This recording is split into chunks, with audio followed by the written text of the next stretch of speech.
तो चलिए शुरू करते हैं। हम सब हर रोज वाईफाई और मोबाइल डेटा इस्तेमाल करते हैं, है ना? पर कभी सोचा है कि एक ज़रूरी वीडियो कॉल के बीच में ही सिग्नल अचानक कमज़ोर क्यों पड़ जाता है? आज हम वायरलेस कनेक्शन के पीछे की इसी असलियत को समझने वाले हैं। तो सबसे बड़ा सवाल यही है, आखिर हमें एक बिल्कुल परफेक्ट गारंटीड स्पीड वाला वायरलेस कनेक्शन मिल क्यों नहीं सकता?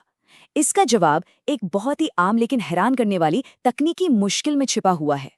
और ये है हमारी कहानी का विलन, जिसे कहते हैं फेडिंग। जी हाँ, यही वो वजह है जिसके चलते हमारे सिग्नल कभी एकदम मजबूत होते हैं तो कभी अचानक से गायब हो जाते हैं। मतलब सीधे सीधे कहें तो सिग्नलों का बिना बताए कमजोर पड़ जाना ही फेडिंग है।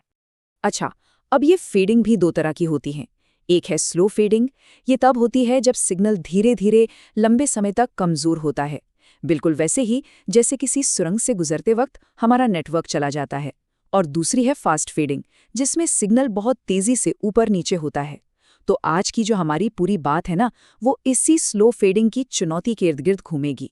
चलिए एक पल के लिए मान लेते हैं कि सब कुछ परफेक्ट है। तो हर कम्युनिकेशन चैनल की एक थियोरेटिकल स्पीड लिमिट होती है, जिसे हम कहते हैं चैनल कैपेसिटी। ये वो आइडियल स्पीड है जिस पर बिना किसी गलती के डेटा भेजा जा सकता है। और ये है उस स्पीड लिमिट को निकालने का फॉर्मूला। अब देखिए, इसे देखकर बिल्कुल घबराना नहीं है, हमें बस दो चीज़ों पर फोकस करना है। पहला, h²। इसे आप सिग्नल के लिए हाईवे की क्वालिटी समझिए। हाईवे जितना साफ होगा, स्पीड उतनी ही बढ़िया मिलेगी।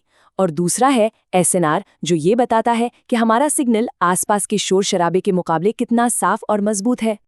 तो अब आता है सबसे बड़ा सवाल, अगर हमारे पास एक ऐसा चैनल है जहां फेडिंग हो रही है, तो वो कौन सी कम से कम स्पीड है जिसकी गारंटी ली जा सकती है?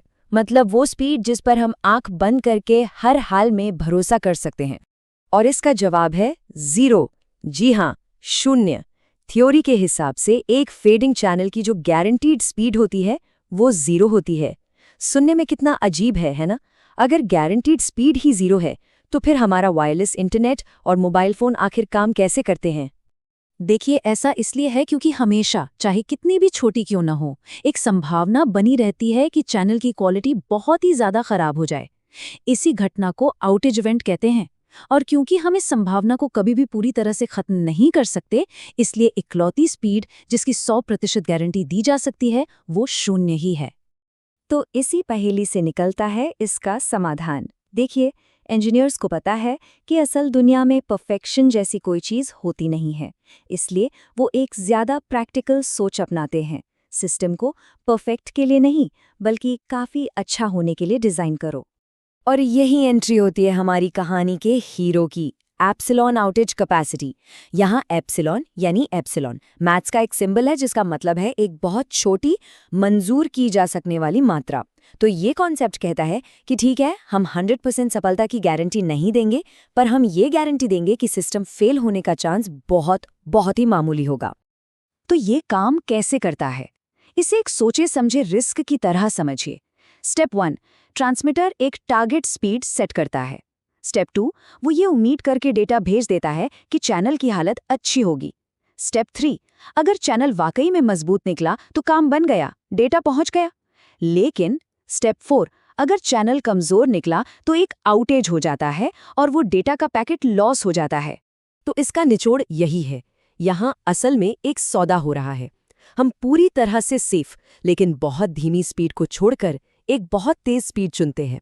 और ऐसा करते हुए हम ये जानते हैं कि इसमें फेलियर का एक छोटा सा रिस्क शामिल है। चलिए इसी सौदे को एक ग्राफ पर देखते हैं। जरा ध्यान से देखिए, नीचे की तरफ जो एक्स एक्सिस है वो सिग्नल की ताकत यानी SNR दिखा रहा है, और साइड में जो वाई एक्सिस है वो हमें मिलने वाली परफॉर्मेंस या स्पीड बता रहा है। और ये ग्राफ उस सौदे को बिल्कुल साफ कर देता है। ऊपर वाली लाइन को देखिए जिसका एप्सिलॉन 0.1 है। ये 10% फेलियर का रिस्क लेने को तैयार है, और बदले में इसे कितनी जबरदस्त स्पीड मिल रही है, खासकर जब सिग्नल मजबूत हो। अब जरा नीचे वाली लाइन पर नजर डालिए जिसका एप्सिलॉन 0.01 है। ये सिर्फ 1% का रिस्क ले रही है, इसलिए ये ज्यादा सेफ लेकिन धीमी स्पीड पर काम करती है।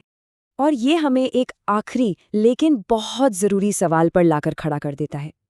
आज की इस कनेक्टेड दुनिया में, चाहे वो खुद चलने वाली कार हो या फिर वीडियो स्ट्रीमिंग, स्पीड और भरोसे के बीच वो सही बैलेंस क्या होना चाहिए? ये एक ऐसा सवाल है जिसे इंजीनियर्स हर दिन, हर नए सिस्टम के लिए हल करते हैं।